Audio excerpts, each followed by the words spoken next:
pero yo no logré descargar EpiInfo en MacBook, profe. ¿En qué computadora? ¿Es una Mac? Sí, claro.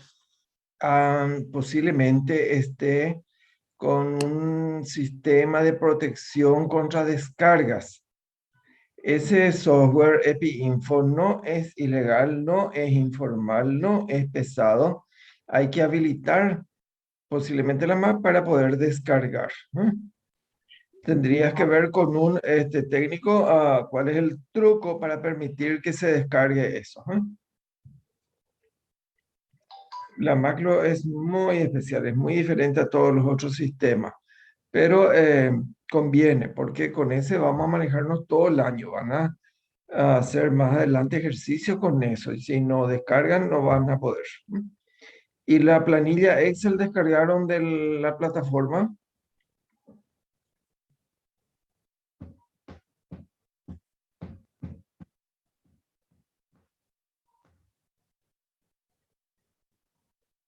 Bueno, Buenas noches, profe, ¿qué tal? sí, Pedro Pablo. Yo sí logré descargar el Bueno, Excel y el el Excel. Info. ¿EpiInfo también? También. Bueno. Prepárate porque termina la parte teórica y vamos a hacer la práctica y vos vas a ir analizando y yo te voy a ir guiando cómo analizar esa planilla Excel en base a lo que hoy demos en la clase. Bueno, Así genial. que busca saldo, busca batería, busca todo. El problema es que estoy con un internet feo y nada que profe porque está lloviendo acá hacia casa y mi internet es el de Brasil. Estoy Bueno. usando una marca de Wi-Fi de Brasil. Me Ah, olvidé su nombre, pero bueno. a veces suele fallar nomás el internet. Bueno, y si falla te vamos a entender, pero tenés buena voluntad que es lo importante. Gracias. Bueno. Voy a proyectar y vamos ya a iniciar la parte teórica y después la práctica.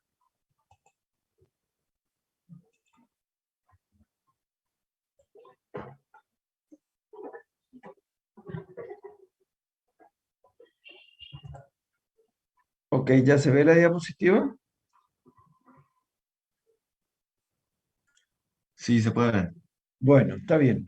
Recuerden ustedes que las preguntas de investigación generalmente empiezan con estos adjetivos y esto ya me está induciendo a saber qué tipo de diseño se va a aplicar. Cuando me pregunta cuál es la prevalencia o incidencia, yo ya sé que va a ser un diseño observacional descriptivo.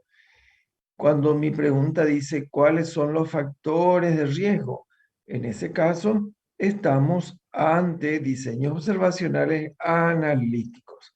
En la clase pasada vimos cómo se llevan adelante los de casos y controles. Hoy vamos a estudiar otro tipo de diseño que también evalúa riesgos y es el diseño de cohortes o estudio de cohortes. Si nuestra pregunta dice cuál es el valor de tal prueba, entonces estamos ante un diseño especial que es prueba diagnóstica.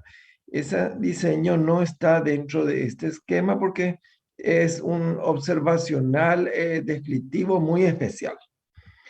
Y por último, si mi pregunta dice, ¿cuál es el efecto de tal fármaco, de tal intervención en tal situación? Entonces de lleno se entiende que hay una intervención y es un ensayo clínico o experimento. Esto ya repetí muchas veces durante el curso porque es muy importante y sí o sí tienen que saber.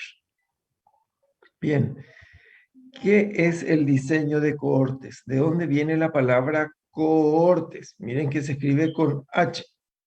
La cohorte viene de una palabra romana que indicaba al conjunto de soldados que marchaban hacia adelante, iban todos unos al lado de otro y tenían, por ser guerreros, soldados, un arma en común. Estos eran los que tenían las lanzas, los lanceros. Entonces, esta era la cohorte de lanceros. Posiblemente del otro lado había otra cohorte de soldados, por ejemplo, los que tenían arcos y flechas, los arqueros. Posiblemente detrás había otra cohorte que iba a caballo, la cohorte de caballería. De ahí viene el diseño de cohorte, que sí que posiblemente vamos a tener que armar un grupo de pacientes que tienen algo en común y comparar con otro grupo que tiene otro aspecto en común, pero que todos van hacia adelante. ¿Entendieron esta comparación?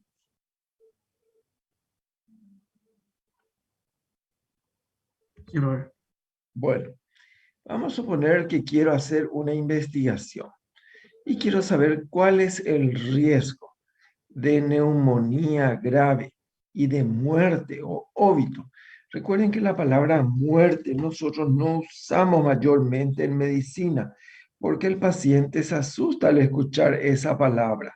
Óbito es el sinónimo de muerte. Acostúmbrense a usar este término. Ahora, un investigador quiere saber cuál es el riesgo de neumonía grave que lleve a terapia, incluso de muerte por COVID en pacientes con obesidad.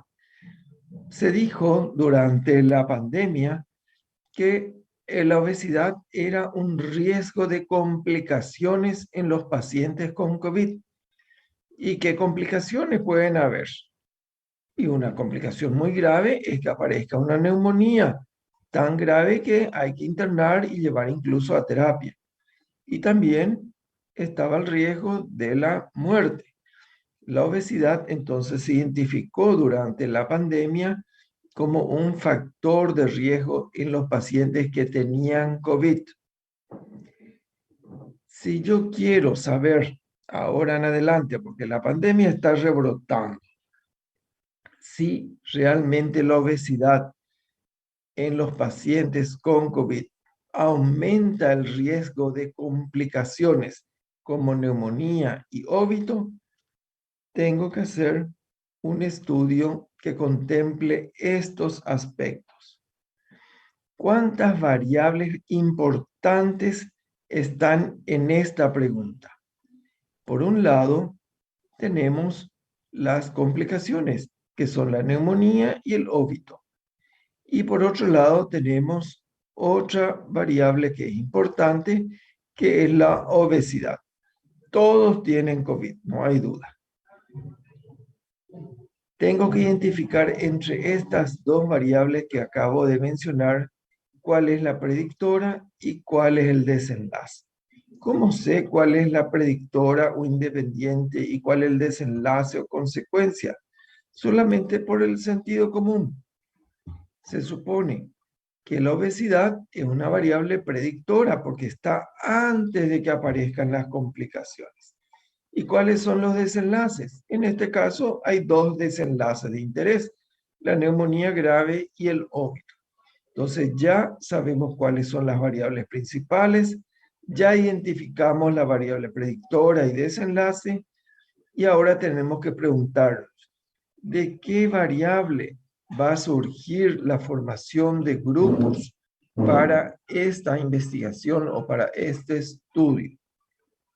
Si decidimos partir de la variable predictora, vale decir obesidad, y buscar los desenlaces, entonces estamos preparando un diseño que se llama de cohortes. Vamos a explicar mejor. ¿Qué es lo que tengo que armar cuando yo estoy en la guardia, en el hospital, y decido llevar adelante esta investigación? Tengo que armar dos cohortes o grupos o muestras de pacientes. En mi población de estudio, entonces, tiene que haber dos grupos. En la clase anterior teníamos lo que se llamaban los casos y los controles. En este diseño no hay casos y controles. Hay cohorte 1, cohorte 2. O cohorte también se puede llamar A o B. Y cohorte con riesgo o sin riesgo. ¿Por qué esta cohorte 1 es con riesgo? ¿Cómo se definía la población de estudio? teníamos que tener las características demográficas. ¿Cuáles son? El sexo está acá definido como varones y mujeres. La edad, vamos a incluir adultos mayores de 18 años. ¿Qué condición clínica tienen que tener? Tienen que ser pacientes confirmados con COVID y al mismo tiempo tienen que ser obesos. Eso hace que entren en la cohorte de riesgo porque tienen este factor de riesgo. Y las características del lugar que están acá, en tal hospital, y de tiempo. Esta es la manera de definir una población de estudio. Ya repetí muchas veces durante este año. Tienen que saber cómo definir a la población de estudio. Características dianas y accesibles. ¿Y quiénes van a conformar el otro grupo? Tienen que ser sujetos con las mismas características, excepto una. ¿Cuáles? Van a ser varones y mujeres también. También tienen que ser mayores de 18 años, que también tengan COVID, pero no tengan ese riesgo, que es la obesidad. Vale decir, son sujetos con normopeso. ¿De qué hospital? Y tienen que ser del mismo hospital, del mismo lugar y en el mismo periodo de tiempo. Entonces, ¿qué es lo que diferencia a las cohortes? Que una tiene un riesgo y la otra no tiene ese riesgo. Eso es lo que conforma entonces, permite conformar las cohortes. Y repito, ¿qué es la obesidad? Es la variable predictora. ¿Cómo armé las cohortes? En base a la presencia o ausencia de esa variable predictora o independiente. ¿Se entendió?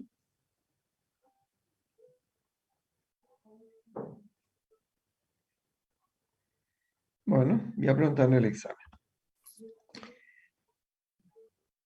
Alguien levantó el micrófono.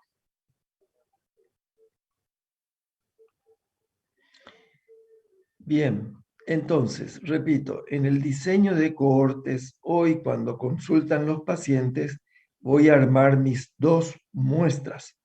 Un grupo X de sujetos, que son los que tienen el riesgo, en este caso la obesidad, que le voy a llamar cohorte 1. Y también paralelamente, a medida que van llegando gente con COVID, pero no son obesos, no tienen el riesgo, voy a conformar mi otro grupo comparativo, que va a ser la cohorte 2, que son los sujetos sin el riesgo. En este caso, la obesidad, porque yo decidí considerar a la obesidad como el factor de riesgo. ¿Qué hago luego a continuación? Les interno, se les trata, todo con el mismo protocolo, no tiene que haber diferencia. Y se les observa durante la internación. Eso hace que este estudio sea prospectivo. ¿Y qué es lo que voy mirando? Y durante su internación identifico la variable de desenlace o la variable dependiente, que es la misma cosa.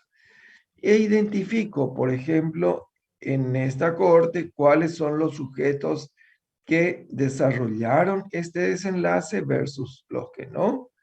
Y en el otro grupo, lo mismo, voy a encontrar algunos que desarrollaron este desenlace y otro grupo que no. Se supone que los que tienen el riesgo tengan una proporción mayor del desenlace que quiero medir en el futuro. ¿Cuáles eran mis desenlaces? Lo que a mí me interesa, neumonía grave y óbito. Bien, ¿qué voy a hacer una vez que tengo todos estos datos? Voy a traspasar todos estos datos a la tabla de contingencia, que ya vimos en la clase pasada y vamos a repasar, y voy a medir un índice de riesgo. Ese índice de riesgo se llama riesgo relativo. ¿Cómo se llamaba el riesgo en el diseño de casos y controles? que calculamos mucho la vez pasada. OR no era, pues. Exacto, el OR. El OR porque era casos y controles. Este es el diseño de cohortes, se calcula un índice parecido, pero que se llama RR. Y al mismo tiempo vamos a ver la significancia estadística o valor de la P, que es la probabilidad de que este fenómeno que estamos encontrando se debe o no al azar. Bien, vamos a suponer que yo durante este comienzo de la cuarta, quinta ola empieza a juntar pacientes que ingresan con COVID al hospital y encuentro durante todo este año un conjunto de 200 pacientes con COVID obesos. Y al mismo tiempo, paralelamente, a medida que van ingresando con COVID, encuentro otro grupo que me van a conformar mi cohorte 2, que son pacientes con COVID, pero sin obesidad. Se ve entonces cómo las cohortes se conforman en base a la presencia o la ausencia del factor de riesgo. Eso es vital que hoy entiendan y para toda la vida. Bien, ¿qué voy a hacer entonces con estos pacientes? Una vez que ingresan, se les trata y yo les voy siguiendo. Como ven, es prospectivo. Y voy a medir uno de los desenlaces que me interesa. Uno de ellos es la neumonía.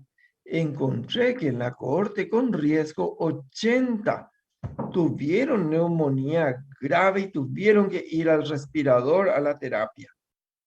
Y el resto pudieron sobrellevar su neumonía, su COVID, no hicieron neumonía. ¿Qué encontré en la cohorte 2? Que no eran obesos. También algunos tuvieron neumonía, pero fue en menor cantidad.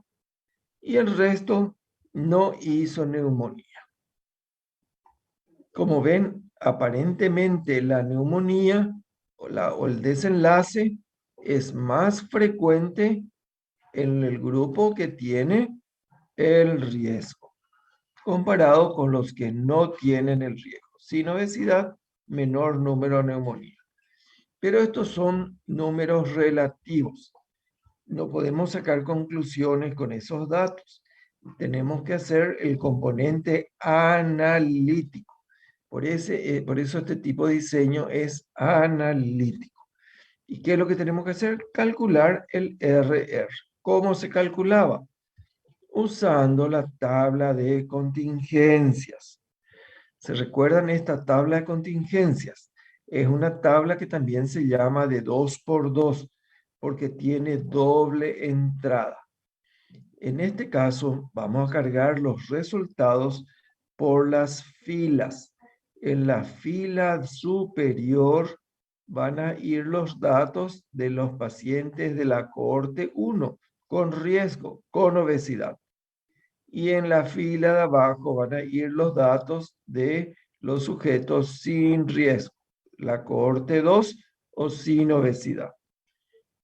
Pero al mismo tiempo que voy llenando estas cuadrículas, voy a discriminar quiénes o cuántos de los sujetos de la cohorte con riesgo desarrollaron la enfermedad que me interesa. ¿Cuál es? Neumonía.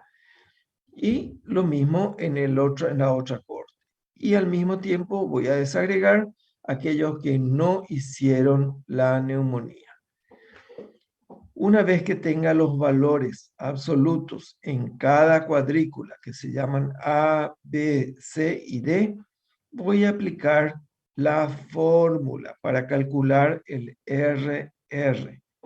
¿Y cuál es la fórmula? En el numerador se coloca la cantidad de sujetos que caen en la cuadrícula A dividido lo que sería A más B, vale decir todo lo que es esta fila.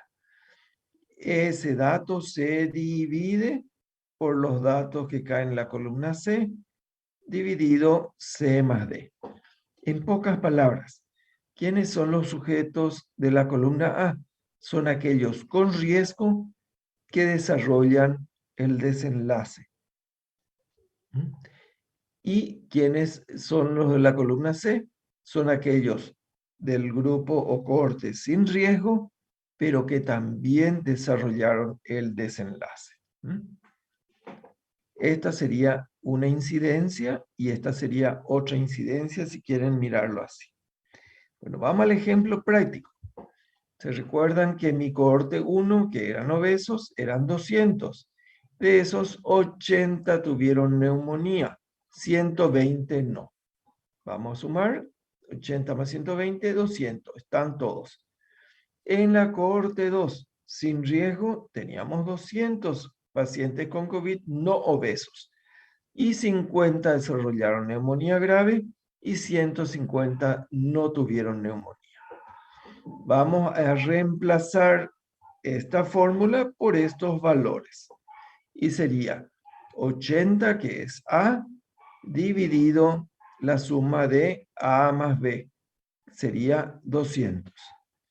Y en el denominador, los que caen en la columna, en el cuadrícula C, que son 50, dividido C más D, vale decir 200.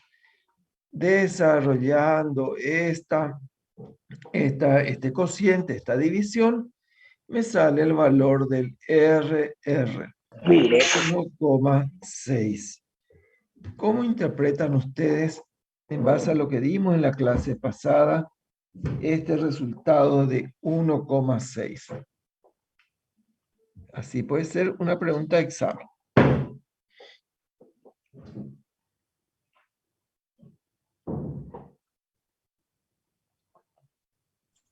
Superior a 1,0 era riesgo, profe, ¿verdad? Exacto. Hay entonces riesgo. ¿Riesgo de qué? Riesgo de tener neumonía. Exacto. ¿En relación a qué factor o a qué variable? A la obesidad. A la obesidad.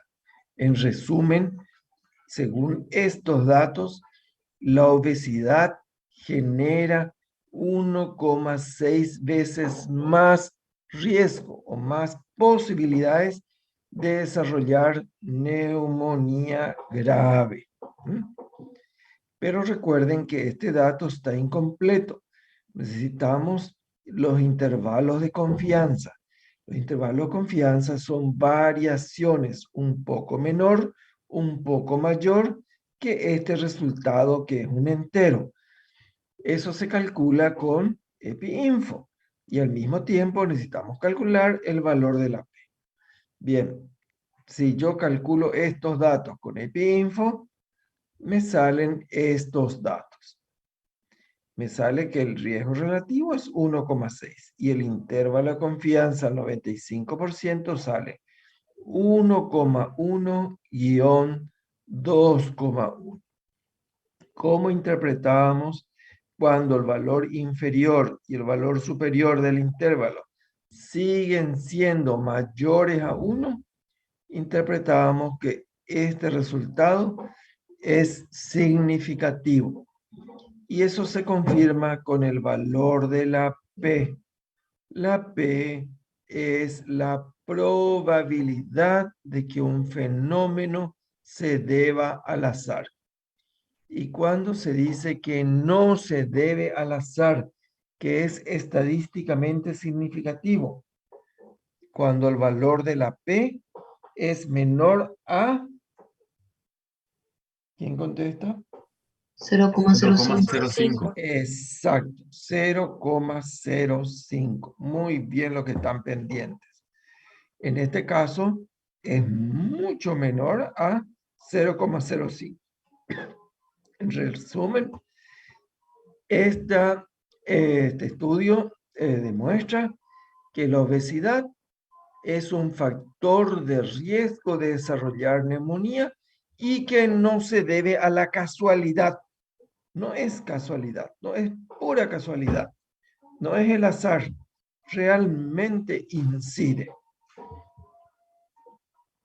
Bueno, siempre hay que tener en cuenta que yo invento estos datos para hacer práctica. Puede ser que otro estudio demuestre que no sea así, pero es la manera de interpretar o llevar adelante un estudio de cohortes. Bien, se recuerdan también que yo tenía otro desenlace que quería medir. En mis sujetos con obesidad medí también el desenlace muerte o óbito. Encontré que 20 murieron en la cohorte 1, 180 no, y en la otra cohorte también murieron 18 versus 182 que salieron vivos, independientemente de tener o no tener neumonía. ¿Cómo puedo saber si la obesidad en los pacientes con COVID es un riesgo para que mueran nuestros pacientes? ¿Qué tengo que calcular?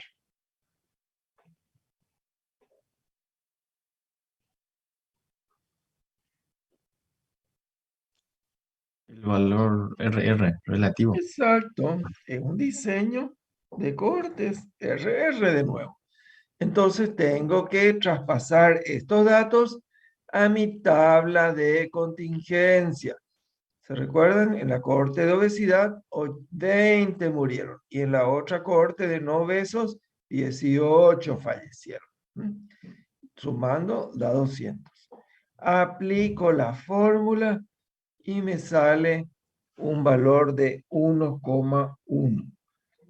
¿Qué quiere decir esto? Que la obesidad en los pacientes con COVID genera un riesgo de 1,1 veces más que en aquellos que no son obesos. Pero este valor es bastante próximo al 1 y está incompleto. Necesito los datos del intervalo de confianza y el valor de la P. Al calcular eso con EpiInfo, encontré estos datos, que el intervalo de confianza de este RR varía entre 0,6 y 2. Cuando usted encuentra valores menores a 1 y mayores a 1 en este intervalo, recuerden que este intervalo tiene variaciones de menos y de más. El de menos fue menor a 1. Y recuerden que todo RR o R menor a 1 significa factor protector, lo opuesto al riesgo. ¿Qué quiere decir? Que en este estudio la obesidad parecía ser un factor protector contra el óbito en algunos pacientes, pero en otros duplicó el riesgo de que muera. Cuando encuentran así este resultado contradictorio, ¿cómo puede ser que la obesidad para algunos les proteja contra la muerte y contra otros duplique la muerte? Lo más probable que este resultado tenga un error que se llama aleatorio, error al azar o a la casualidad. ¿Y eso cómo se demuestra? Calculando el valor de la P. Y como ven, la P salió 0,7, que es un valor mayor a 0,05. Por lo tanto, este resultado me demuestra que la obesidad es un riesgo de óbito, pero no es estadísticamente significativo. No, la probabilidad de error es alta, por lo tanto, estos resultados no son tan concluyentes como lo que encontramos con respecto a la neumonía grave. En resumen, entonces, encontré en esta investigación que la obesidad se asocia, en el paciente con COVID, se asocia a significativamente a la neumonía, pero no al óbito, no al óbito, según estos resultados matemáticos. Este es el componente analítico. ¿Entendieron esto?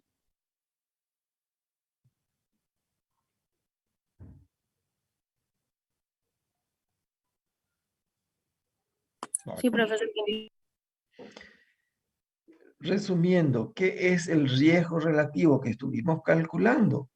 Es un índice que compara la frecuencia con que ocurre un desenlace o daño entre los que tienen el factor de riesgo, obesidad, y los que no tienen el riesgo, no obesidad.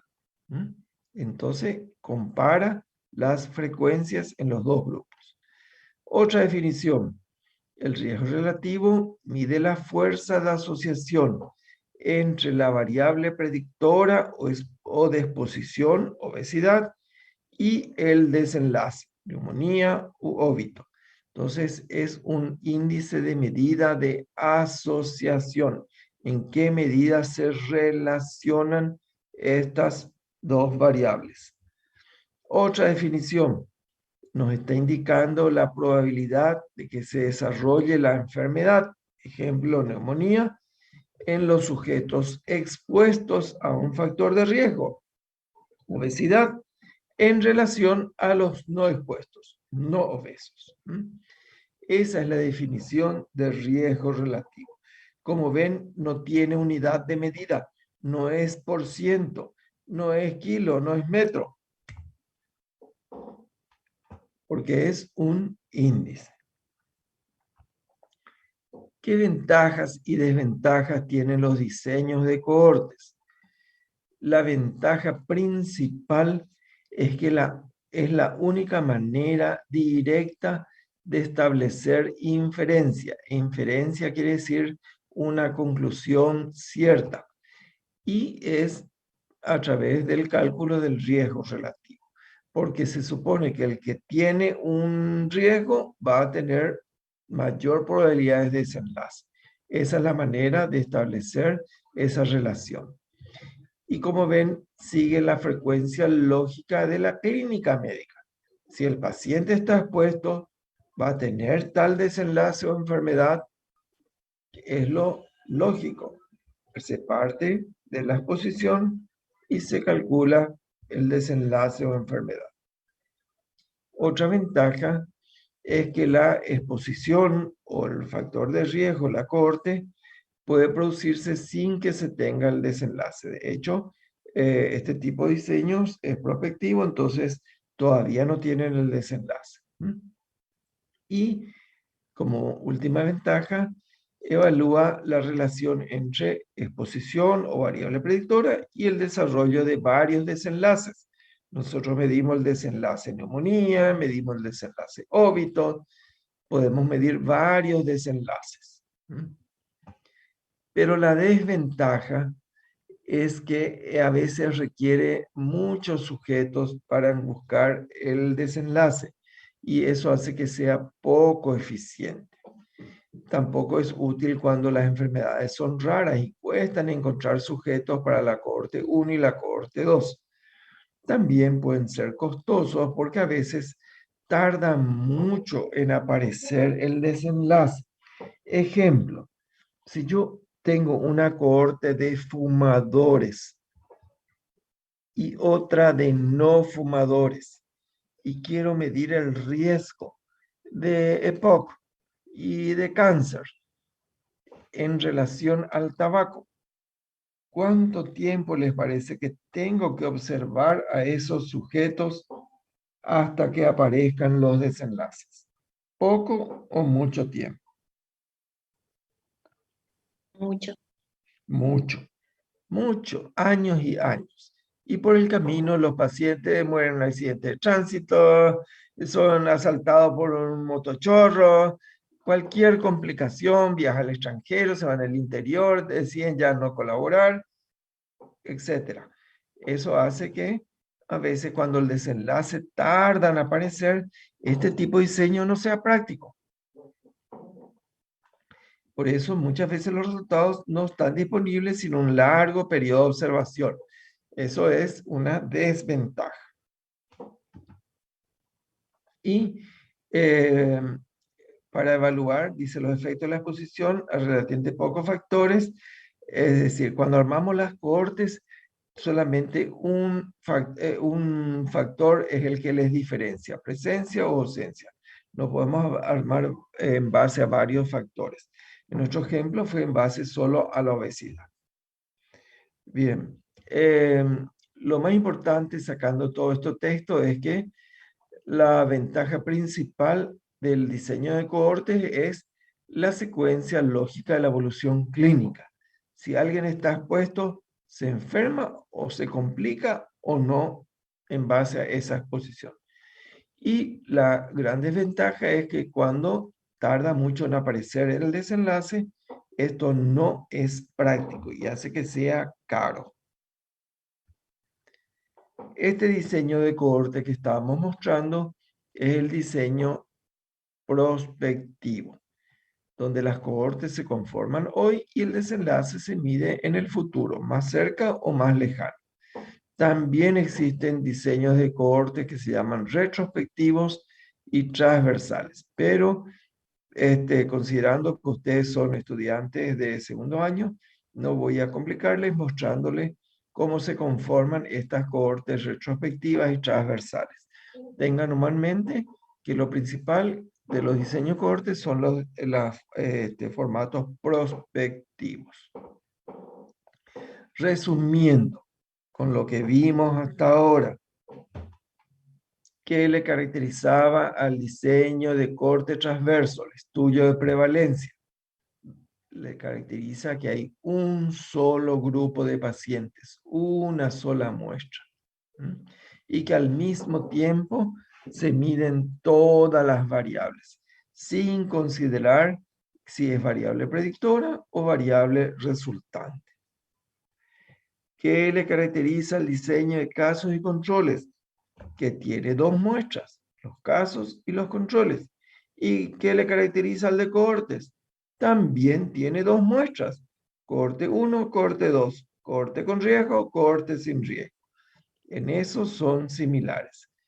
Pero la gran diferencia, y este es algo que tienen que apuntar hoy porque sí o sí tienen que saber o se les aplaza, que en el diseño de casos y controles, estas muestras se conforman o se reclutan según la presencia o ausencia de la variable resultante o desenlace, vale decir la enfermedad.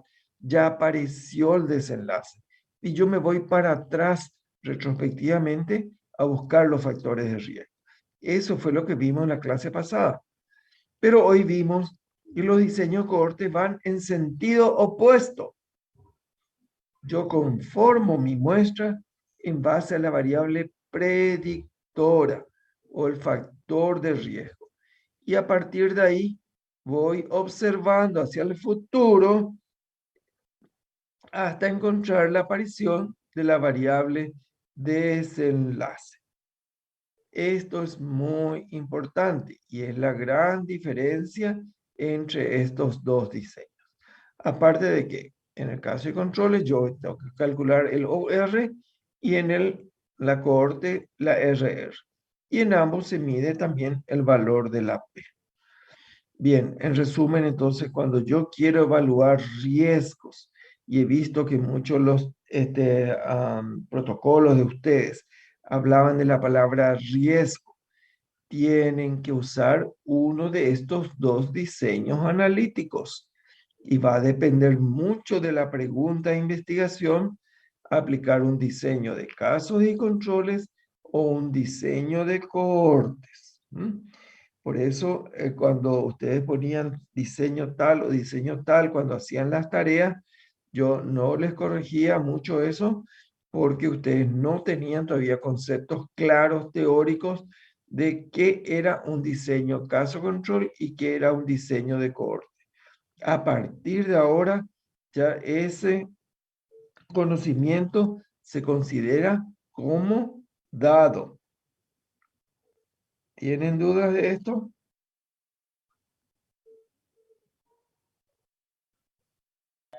No, profe. Bueno, vamos a hacer una práctica y vamos a calcular el riesgo relativo usando la planilla que les envié en la plataforma virtual. Bien, y el Pedro Pablo es el que se Sí, ofrece para esto. Bien, Pedro Pablo, entonces presenta la pantalla, vas a abrir tu planilla Excel y después vamos a abrir el EpiInfo, yo te voy a ir guiando. Pueden ver ahí mi pantalla, ¿verdad? Sí, ya vimos Entonces que ya- pudiste abrir, pero yo quisiera que nos muestre otra vez, antes de abrir, esa planilla Excel. Como ven, esa planilla tiene, ese documento tiene 4 hojas. La hoja 1 dice cohortes 1. ¿Puede hacer clic ahí? No estoy Abajo viendo están ya. los nombres. Abajo están los nombres de las hojas. Espérame que porque acá hay Ahí una. está. Esa cosita es lo que me molesta, no sé si ustedes pueden ver. No nos molesta nada. Vemos Ahora perfectamente. veo. Ahora vemos tu puntero y tenés que ir más a la ¿Qué izquierda. hoja sería? Hoja de Caso cohortes 1. corte. Cohortes 1. Bueno, ¿qué es lo que tiene de datos esta cohorte 1? Ustedes saben que la influenza también es una infección respiratoria y que puede complicarse. Por eso es que se pide a la gente que se vacune, sobre todo aquellos que tienen comorbilidades. ¿Cuáles son las comorbilidades por el cual se recomienda a la gente que se vacune contra influenza también? ¿Cuál sería una comorbilidad para recibir la vacuna contra la influenza? Recién mencionamos uno para COVID. Obesidad. La obesidad, claro. Se recomienda a los obesos que tengan la vacuna contra la influenza. También a los diabéticos, a los hipertensos, a los sujetos añosos, a los que tienen inmunodepresión, porque toman corticoides, por ejemplo, ellos tienen que estar vacunados contra la influenza, porque pueden complicarse. Bueno, este estudio lo que hizo fue evaluar por un diseño de cohortes las posibilidades de complicaciones en los sujetos que tuvieron influenza y comorbilidades. Como ven, en las primeras filas de la 1 hasta la cuánto, Pedro Pablo, son la cohorte 1, porque tienen comorbilidad. Anda bajando hasta la fila 52. ¿Mm? 52. Todo eso conforman la cohorte 1. ¿Y quién van a ser la cohorte 2? Los que no tienen comorbilidad, pero también se enfermaron de influenza, que son el resto que están ahí abajo. ¿Mm? ¿Qué datos se midieron en estos pacientes? Se midieron datos demográficos que siempre hay que medir, que son edad y sexo. ¿Mm? Y también se midió un dato de laboratorio que se llama GOT. ¿Quién sabe lo que es GOT?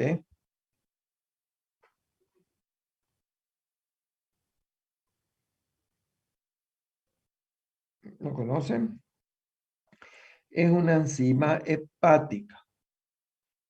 Es una enzima que produce el hígado, que cuando está dañado aumenta. ¿Mm? El valor normal es hasta 40. Y como vemos, muchos de estos están muy altos. ¿Cuáles son las complicaciones que puede traer la influenza? Está en la columna E. La Solo una pregunta, miocarditis, permiso. sí, ¿Cuáles serían los valores normales de la GOT? hasta 40. 40. Y acá vemos 300, 400. Exacto. Todos están inflamados. Pero hablamos de hepatitis por el virus de la influenza cuando el valor es superior a 10 veces el valor normal. Si no, se llama una inflamación transaminitis. Bueno, pero esos son detalles. Lo que nos interesa es ver los desenlaces relacionados a la influenza. Uno de ellos es la inflamación del miocardio, que puede llevar a miocarditis, insuficiencia cardíaca y que requiere trasplante cardíaco. Esa es una de las causas de trasplante cardíaco en los niños, aquellos que han tenido infecciones respiratorias, se inflama su miocardio, el miocardio se dilata y el paciente fallece en insuficiencia cardíaca a no ser que se trasplante. Como ven, algunos de estos pacientes tuvieron miocarditis, otros no. ¿Qué otra complicación puede generar la influenza? La hepatitis. Algunos tuvieron, otros no. ¿Qué otra complicación? La sobreinfección del pulmón. Generalmente el estafilococo y el hemófilos que viven en la garganta aprovechan que el sujeto está con una influenza grave y generan una neumonía bacteriana generalmente. Como ven, muchos de ellos no tuvieron y otros sí tuvieron. Y finalmente se midió otro desenlace que es su estado al alta. Si salieron de alta vivos o salieron con óbito. Se entiende entonces cuáles son las variables predictoras y los desenlaces en este estudio de cohortes. La variable predictora es tener o no tener comorbilidad. Y las variables desenlace que vamos a medir, que son cualitativas, son miocarditis, hepatitis, neumonía y el estado al alta. ¿Qué vamos a hacer? Armar tablas de contingencia. Bueno, yo quiero que muestre otra vez, Pedro Pablo, cómo hiciste para importar esa planilla. Quiero que cierre nomás esa hoja. Creo que puse malo el archivo. Exacto. Por eso quiero que cierres. Vamos a cerrar este. Bueno. Y Entramos a abrir EpiInfo. en EpiInfo. Donde hagan clic, anoten estos datos. Clic en clásico. Segundo clic. En Abrir o importar. importar. Tercer clic. El tipo de base de datos. Un Solo me Excel. permite este Excel 2003. No sé si es porque el archivo de tu archivo, o sea que tu archivo Excel es 2003 o... Sí, puse a propósito en el archivo viejo, anticuado, para que todos puedan abrir. Bueno, ya sabe EpiInfo en el tercer clic qué formato tiene. Ahora el cuarto clic es para ir a buscar en tu computadora. Muy bien. Y lo dejaste en tu archivo que se llama facultad. Muy bien. Sí. Abrir. Ok. Y acá aparece el documento con las 4 hojas. Este documento tiene 4 hojas que tienen nombres propios que yo le puse. Vamos a abrir. ¿Cuál vamos a abrir? Corte 1 era problema. Corte 1. Entonces no se olviden. Quinto clic, señalar la hoja y OK. Bien, y ahí cuando aparece ese texto significa que ya pueden armar las tablas de contingencia. ¿Dónde están las tablas? En la carpeta que dice Estadísticas. Hacer clic en tabla es el quinto clic y aparece esta ventana, donde tenemos que discriminar cuál es la variable predictora o de exposición y la variable resultante. ¿Cuál es la variable predictora? Sería la influenza, ¿verdad? Claro, influencia con o sin comorbilidad. Comorbilidad. Y vamos a empezar a analizar los resultados. Serían uno de estos tres con cuál quieren Cualquiera empezar. de ellos. Empezamos con el que vos te gusta. Vamos a evaluar hepatitis. Ya están cargados los datos y ahí tenemos la tabla de contingencia. Si vos te vas con tu puntero por esa línea celeste hacia la derecha, no, la línea celeste, hacia la derecha ahora, Era línea celeste, problema. hasta la derecha, más a la derecha, más a la Acá. derecha. Era. Esa ancla, desancla. Y ven Ah. cómo se amplía la pantalla. ¿Ok? Bueno, ahora tenemos un vistazo general de tus resultados. ¿Cuántos sujetos conformaban la cohorte 1 o con comorbilidad? En total, 51. Perfecto. ¿Y la otra cohorte? 51 también. 51. Sin comorbilidad, o ¿Cuántos sea que de sería la sin hepatitis. cohorte 1 tuvieron hepatitis? ¿Cuántos tuvieron hepatitis en la cohorte 14. 1? 14. ¿Y en la otra? 37. No, en la otra cohorte. Sin comorbilidad, con Sí. hepatitis, 3 pacientes. ¿Quiénes tuvieron más hepatitis viral? Miren que es una hepatitis viral. Aquellos que tenían comorbilidad. La comorbilidad. 14 versus 3.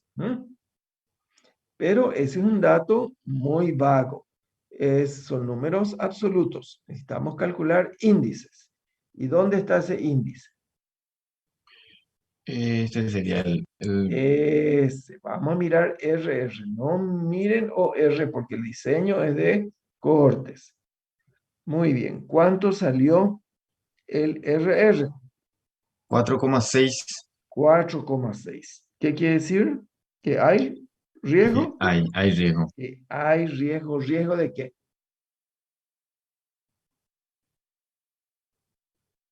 ¿Qué estaban evaluando? ¿Riesgo de qué?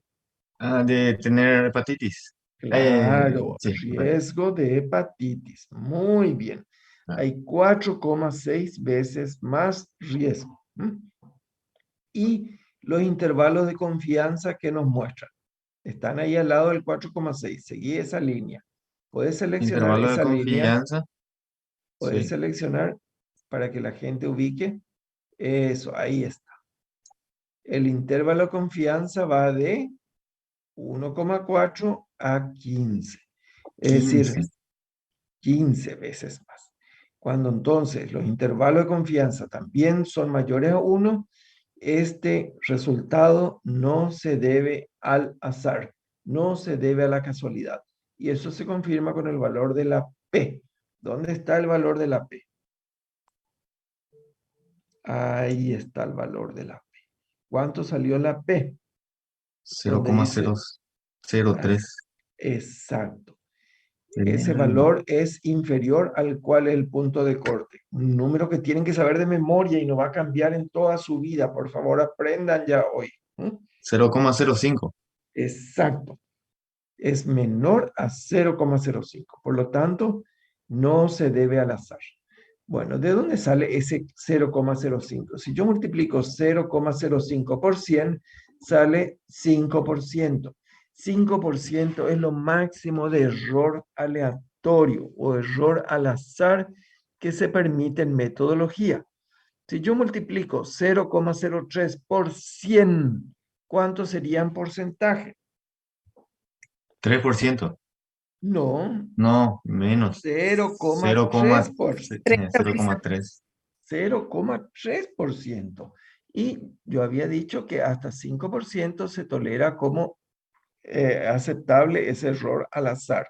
Y acá hay solamente 0,3% de error. Entonces, prácticamente no hay ningún error de la casualidad, del azar, de pura casualidad, de que estos resultados se relacionen entre sí. Podemos concluir entonces que la comorbilidad en los pacientes con influenza generan un riesgo alto de 4,6 de que hagan una hepatitis viral. Y eso es estadísticamente significativo.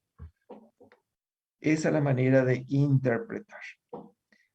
Ustedes saben qué prueba estadística acaba de usar Pedro Pablo para calcular el valor de la P.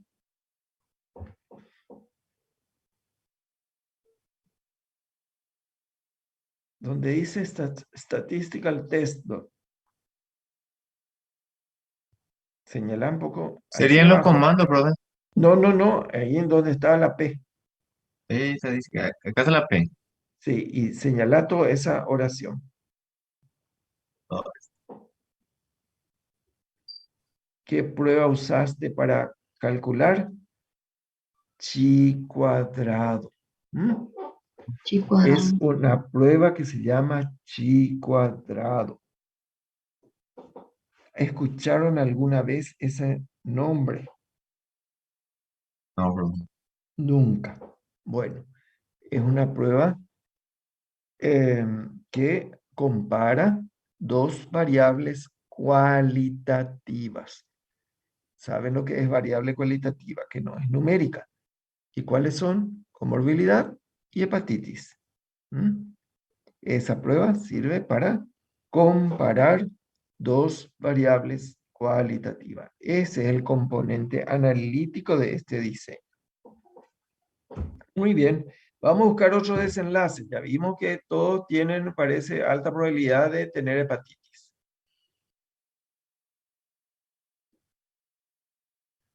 Otro desenlace, miocarditis. Muy bien. Está hacia abajo. Hacia abajo se van agregando los resultados. Abajo, abajo.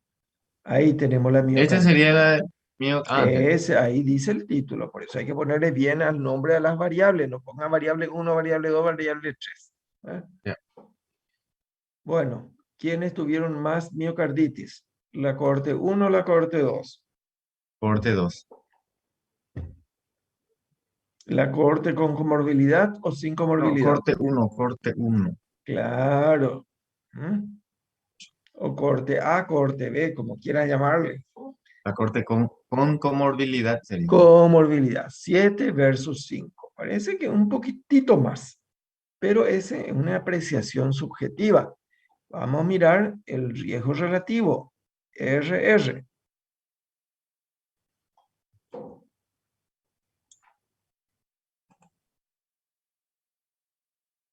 Sería ese, sí.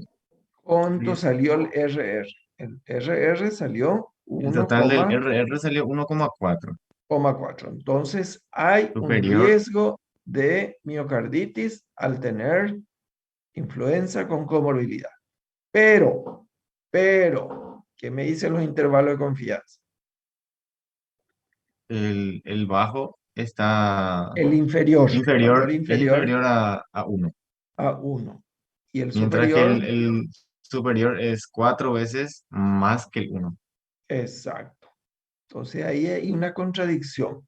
¿Cómo puede ser que tener comorbilidad me proteja contra miocarditis y en otras situaciones sea un alto riesgo? Lo más probable es que ahí haya un error al azar. ¿Y eso cómo se confirma? Mirando el valor de la P. Ahí está. ¿Cuánto salió la P? 0,5. 0,5. Como ven, 0,5 es superior a 0,05. Atiendan bien ese 5 que no tiene un 0 delante. Es 0,5, no es lo mismo que 0,05. Es mayor a ese valor 0,05. Por lo tanto, no es significativo. En resumen, parece que tener comorbilidades genera un poco más de riesgo de miocarditis. ¿Por qué salió 1,4? Pero esto no es estadísticamente significativo. Posiblemente hay que aumentar el tamaño de muestra. 51 y 51 por cohorte es poco posiblemente para encontrar la relación entre estas dos variables. Esa podría ser la explicación. Muy bien, vamos a evaluar otra tabla de contingencia.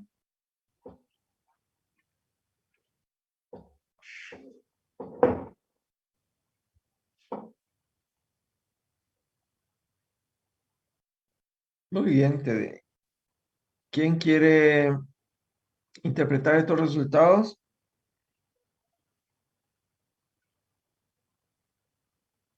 Pedro Pablo, decime un nombre. Vos sos el teacher ahora. Y no le conozco a nadie. ¿Cómo que si son tus compañeros? No, es que yo no estoy desde el primero con ellos. Yo me acoplé este año nomás, por ejemplo. Pero le conozco a Nahuel, por ejemplo, Nahuel, a ver, Nahuel. por apellido. Y no le ubico, perdón, compañeros. Bueno, Nahuel. Y ya terminamos con esto y tomo la lista. Si no, solo Yo Pedro puedo Pablo ayudar, está profesor. presente. Bueno, ¿tu nombre es? Yaniva Vera. Bueno. ¿Qué encontramos con relación a la neumonía? ¿En qué cohorte hay más? En la 1 sería. La Como que es tiene valor de comorbilidad. 7. 7 versus 6. 6. Sí. Muy bien. ¿Cuánto sería el riesgo? El riesgo. ¿Eso sería lo que están sin neumonía, profe, o cómo es? No, ahí te está mostrando. Explicarle un poco vos, Ah, Pedro Pablo. ya. Ya Entiendo, ubicaste profe. ya, ¿verdad? Sí, el valor de La superior e RR. inferior. Exacto, a 1. ¿Cómo salió? Inferior 0,4 y No, superior no, no, no. Esos son 3,2. los intervalos de confianza. Ahí arriba Ya. están los Este subtítulos. sería el total. Es Ah, el ok. punto estimado, el total. Sí, por eso me ofrecí para entender mejor. Perfecto. Eso se llama tratar de superarse. Ok. Entonces sería 1,16, profe. Sí, 1,1. Está bien, 0,6. ¿Es un riesgo? No. Eh, Es mayor a ¿qué, Sí, 1, ¿verdad? sí es un qué valor riesgo. sería? Es Ah, superior a 1. Como en este ah, caso es su- 0,1 superior, superior a entonces 1. Ya entiendo, sí. Entonces es un riesgo. Pero ¿qué dicen los intervalos de confianza? Y están seleccionados. El lower y el upper. Sí. Inferiores 0,4 y superiores 3,2. Muy bien. Y para que sea un riesgo verdadero, ¿cómo tienen que estar esos dos valores? Mm, Mayores a 1 también. ok, mayores a 1. Y cuando encontramos ahí el valor inferior es 0,4. Sí. Ese es menor a 1. Pero con el Entonces, valor de la P también podremos saber si no está tan exacto, se correcto. confirma con el valor de la P. Se confirma. ¿Cuánto Sí, salió la P? 0,7. Ya es superior a 0,05. Ya es un error. Perfecto. Entonces, este resultado nos muestra de que hay un riesgo, 1,1, pero no es significativo. Hay una tendencia a tener más neumonía si el paciente con influenza tiene comorbilidades, pero tal vez el tamaño de muestra es insuficiente para demostrar que tienen más neumonía. Esto tiene un error al azar y la causa puede ser el tamaño de muestra. Por eso es importante que cuando hacen un protocolo tienen que calcular el tamaño de muestra. Es decir, cuál es el número mínimo de pacientes que debería incluir para no tener estos errores al azar o errores aleatorios. Eso vamos a dar en otra clase más adelante. Bueno, ya están todas las tablas de contingencia, Pedro Pablo. sí, ya están todas. Pues. Serían 3 nomás en total. Sí, exacto. Porque sexo no va a ser una variable de desenlace, ¿verdad? No, No puede ser un desenlace que cambie de sexo porque tenés influenza. Es una variable de demográfica. Tampoco la edad. Bueno. la alta tampoco, ¿verdad? Ah, no, el estado al alta. Claro que sí, falta eso. Bueno, vamos. A ver, óbito. El desenlace desagradable. ¿Qué variable? ¿Quién quiere? Nahuel, porque no está. Tu amigo Nahuel. Nahuel,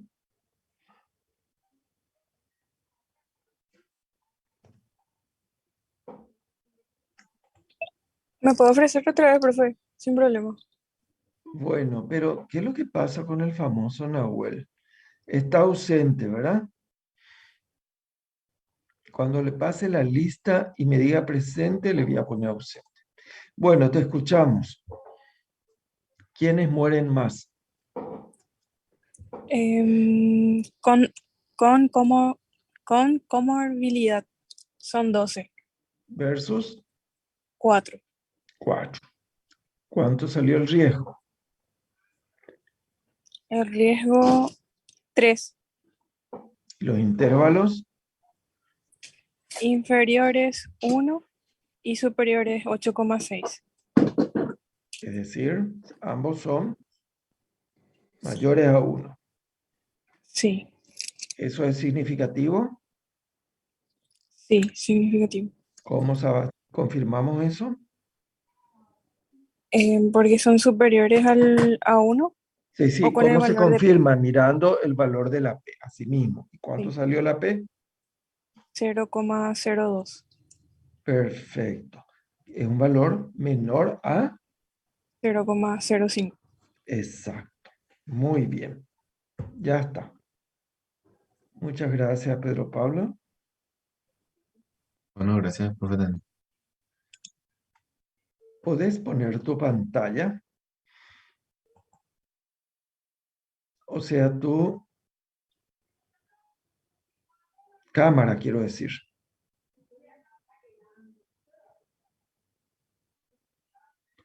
Te felicito. Está muy bien. Ojalá se peleen todos por proyectar y practicar. Ya en aula estamos haciendo destrezas que ustedes van a tener que demostrar después en el examen. ¿Eh? Bueno, gracias. Si no hay preguntas, ustedes tienen todo en su poder. Estas planillas pueden hacer la práctica por su cuenta. ¿Eh? Y si tienen dudas, me preguntan en la próxima o le llaman a Pedro Pablo. No sé cuánto cobras vos por hora. No, el conocimiento se tiene que compartir nomás, profe. En serio, cobrarle sí que Ah, para bueno. para tu Wi-Fi. Bueno, vamos a tomar la lista. Si no hay preguntas.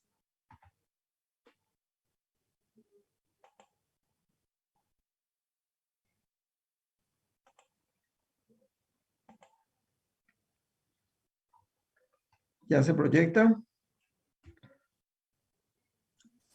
Sí, profe. Sí, Bueno, profe. bueno, Fabricio, Presente, doctor. Sara,